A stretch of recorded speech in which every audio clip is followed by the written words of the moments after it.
The Exorcist. This is an R-rated movie, horror movie. In 1973 this movie came out, 2 hours and 2 minutes long. This won 2 Oscars, winning Best Sound and Best Writing and Screenplay based off of a book. Teenage girl being possessed by a mysterious entity, and her mother seeks the help of 2 priests to save her daughter. There's another thing I want to quickly mention is this is my first time watching The Exorcist, which is absolutely crazy. I've heard things and seen clips, but I've never actually sat down and watched it. So this was a new experience for me, and I have not read the book either, so I will not be comparing it to the book as well. Let's jump straight into the good points. Now, the good points about this movie is this has always been one of them movies which I've heard about and seen things, and I've been truly terrified to just sit there and watch it. That just goes to show the reputation this movie has got. Even for the time it was made in the early 70s, it still holds that reputation today, which is great. This movie as well really truly inspired other movies, just like The Shining, which I spoke about. That movie inspired, but this one more so than The Shining because of what horror elements were in this movie and how they used the horror element was really great. Now, the overall story in this movie is pretty basic. Let's be honest, girl gets possessed, let's save the girl with priests. But it's so much more than that, and it is really excellent. It really is spine-tingling, spooky stuff that goes on in this movie, which really gets you hooked right from the get-go. And not only that, the story has its twists and turns as well. Some really unpredictable stuff that goes on in this movie, which keeps you entertained, keeps you thinking, keeps you guessing, which really has your hands half of the time covering your face because you're worried about what's going to jump out or what's going to happen. So this is a truly great story. The movie is really realistic as well. If you think of possession and stuff, you think, oh, that ain't going to be realistic. But when you watch it, you sort of start thinking of what if that happened to me or my family and stuff like that. It really starts getting you questioned, and it really is terrifying. Not only that, the message inside of it about gaining and losing faith and the religion and stuff like that, which really makes it even more realistic. The writing in this movie was really great, and alongside that we had dialogue as well, which really matched it as well in terms of its greatness. It was very fluid and made for some really suspenseful scenes. Alongside that, the dialogue from the demon inside of the girl, it also adds a bit of comedy to it because of how he responds to the priests and the people who are trying to help the girl. It adds some comedy, but also at the same time it's truly terrifying.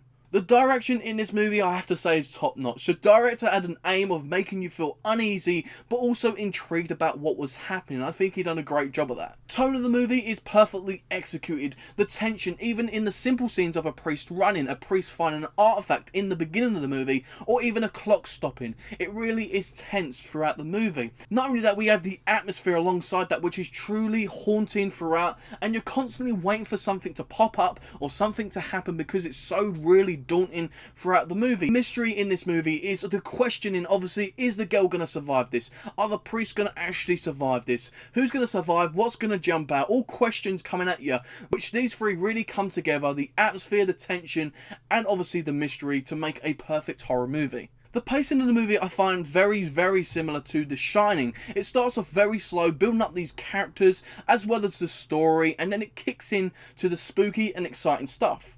The character development in this movie was truly something inspiring.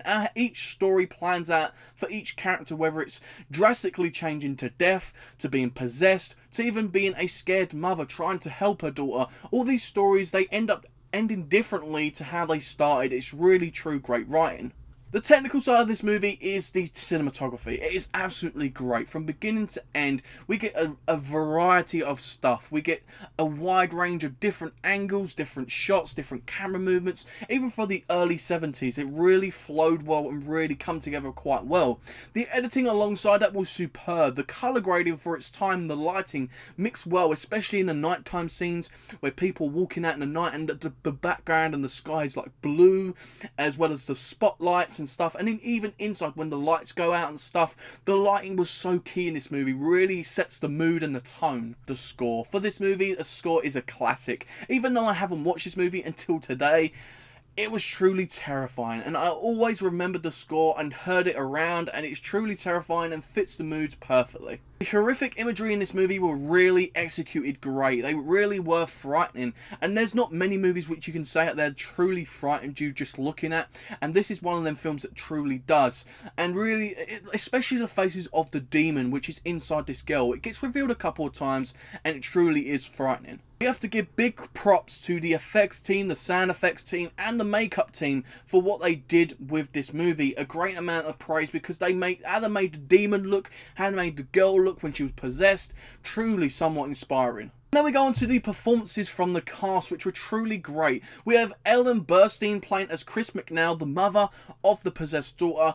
My favourite out of the movie. I really did enjoy her. Her performance stood out the most to me because it was very similar to the performance in The Shining, if you think about the mother in that. The only difference is that the woman in this movie started off generally happy. You could see the relationship with the daughter really was flourishing and really going well. Whereas the other one in The Shining, she was truly terrified and uneasy and unconvinced from beginning to the end. So that was the only little difference between them, but truly the performance in here was absolutely outstanding. As a scared mother for her daughter, I really did enjoy her. Father Karras was a crucial character for this story, a priest with a big reputation of being the best priest around, but also a guy with a very big heart that generally cared about this family, only just meeting them, and generally wanted to help this girl. And not only that, he wanted to be a good son. He had a mother in the movie, but pretty much for this character, things go wrong, even for a guy that's so good. Father Merrin was a priest with tons of experience. He starts off the movie and then sort of disappears until the final act. There's a coolness about him, and he is a top actor.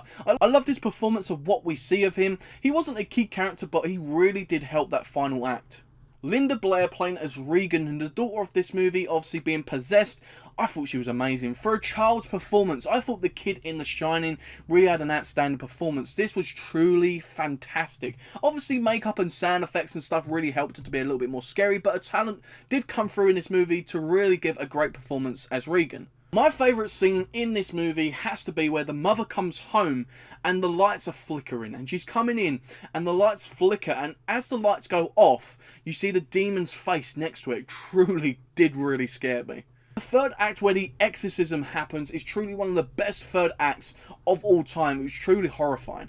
And the last good point is this movie still holds up today, which is great considering it was made in the 70s. I don't know what filmmakers were eating it with their cereal them days. I really don't know. They must have put something in their breakfast, because they really created some inspiring stuff in the 70s. If you think of Jaws, you think of The Exorcist, Halloween, Alien. There's a bunch of great movies which came out in the 70s. And if you look at the 70s compared to some of the later stuff, that decade was so crucial. Now on to the bad points. Now, I've only got a few little nitpicky bad points with this movie, and the first one has to be, I don't really like the fact that the mother in this movie was an actress. It sort of felt like it was forced on us, and the fact that she was giving autographs to some of the policemen and stuff like that, she just felt really forced and unneeded, really.